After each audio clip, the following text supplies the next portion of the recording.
பிரியமானவர்களே, உங்கள் அனைவருக்கும் என் அன்பார்ந்த வணக்கம்.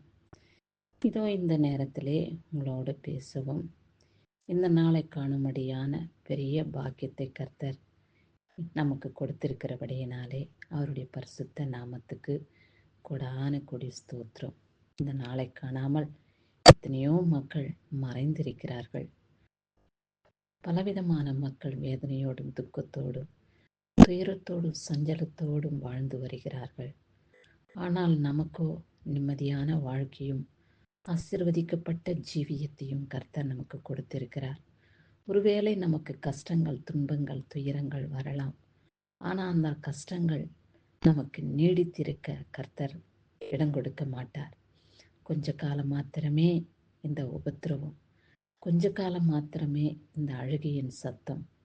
அந்த அழுகையின் சத்தத்தை கர்த்தர் களிப்பாய் மாற்ற வல்லமை உள்ளவராய் இருக்கிறார்.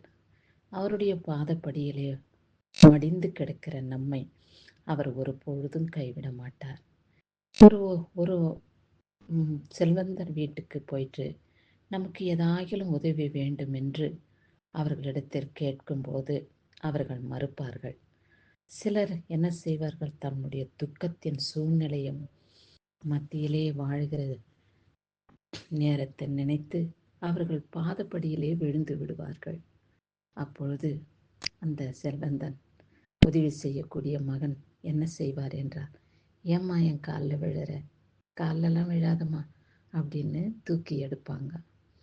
ஒரு மனிதனுக்கே செய்வாரோ செய்ய மாட்டானோ அந்த மனிதனுக்கே அப்பேற்பட்ட இரக்கம் இருக்குது என்றால், நாம் எப்பொழுதும் இயேசப்பா பாதப்படியிலே விழுந்து வேண்டிக் கொடுக்கிற ஒவ்வொரு விண்ணப்பத்துக்கும் கர்த்தர் பதில் கொடுக்கிற தேவனாய் இருக்கிறார்.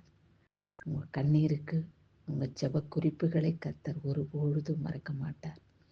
நம் கண்ணீரை அவருடைய துருத்திலே வார்த்து வைத்து அதை கணக்கு பார்த்து அதன்படி நமக்கு செய்யக்கூடிய தேவனாக தேவன் நம் மத்தியிலே நிலைத்திருக்கிறார் என்பதை மறந்து விடார்கள். பரிசுத்த ஆவியானவரை நாம் நம்பி வாழும் பொழுது அவர் நம்ம கைவிட மாட்டார் என்ற விசுவாசத்தின் நம்பிக்கையோடு நாம் அவரை வேண்டிக் கொள்ளும் ஒவ்வொரு விண்ணப்பத்திற்கும் பதில் உண்டு. ஒருவேளை அந்த பதில் தாமதமாகலாம். தாமதமாகிறது என்றால் அதனுடைய காரியங்களை கர்த்தர் ஒவ்வொன்றாக செயல்படுத்துவதற்கு நேரம் ஆகும். அதனால்தான் தாமதமாகிறது என்று நாம் உணர்ந்து கொள்ள வேண்டும். எல்லாவற்றையும் நேர்த்தியாக செவையாக கர்த்தர் செய்து முடித்து உங்களுடைய ஜெப குறிப்புகளுக்கு பதிலை கொடுத்து உங்களை சாட்சிக்குள்ளாக நிறுத்துவார். உங்களை சந்தோஷப்படுத்துவார். உங்களை மனமகிழ்ச்சியினாலே நிரப்புவார். சரி,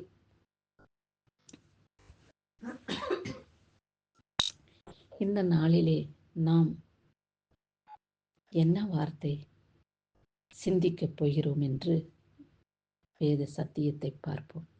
சங்கீதம் 119 அதிகாரம் 113 வீண் சிந்தனைகளை நான் வெறுத்து உமது வேதத்தில் பிரியமாயிருக்கிறேன் என்று பக்தன் சொல்லியிருக்கிறார்.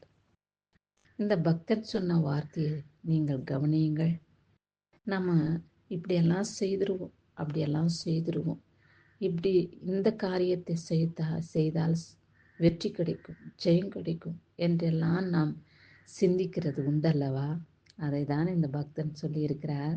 வீண் சிந்தனைகளை நான் வெறுக்கிறேன் ஆண்டவரே என்று சொல்லியிருக்கிறார். ஒருவேளை நமக்குள்ளே பலவிதமான வீண் சிந்தனைகள் இருக்கும் என்றால் அதை கர்த்தரிடத்தில் ஒப்பு கொடுத்து விடுங்கள். ஆண்டவரே, என்னுடைய சிந்தனைகளுக்கு ஒரு பதிலும் கிடைக்காது, ஒன்றையும் நான் அனுபவிக்க முடியாது. ஆனால் உம்முடைய சிந்தனைகள் என் மேலே இருக்கும் என்றால் பலவிதமான காரியங்களை நான் சந்திக்க நீர் இடம் கொடுப்பீர் என்று நான் விசுவாசிக்கிறேன்.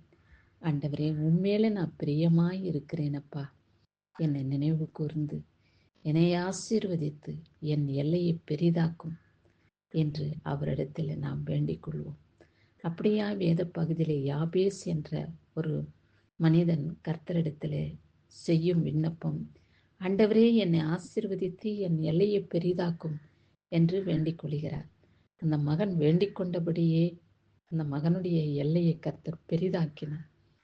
அவருக்கு எல்லையை பெரிதாக்கின தேவன் உங்களுடைய ஜெபத்துக்கும் பதில் கொடுத்து இங்கே வேண்டிக் கொள்வதற்கும் ஜெபிப்பதற்கும் அதிகமாகவே உங்களுக்கு செய்து உங்கள் எல்லையை பெரிதாக்கி அவர் உங்களை மகிமைப்படுத்தி பாதுகாத்துக் கொள்வார்.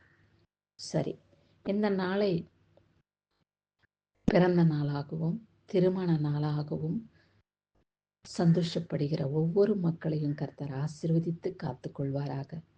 அவருடைய மகிமையுள்ள கரங்களினாலே அவர்களை ஏந்தி பரிசுத்தப்படுத்துவாராக.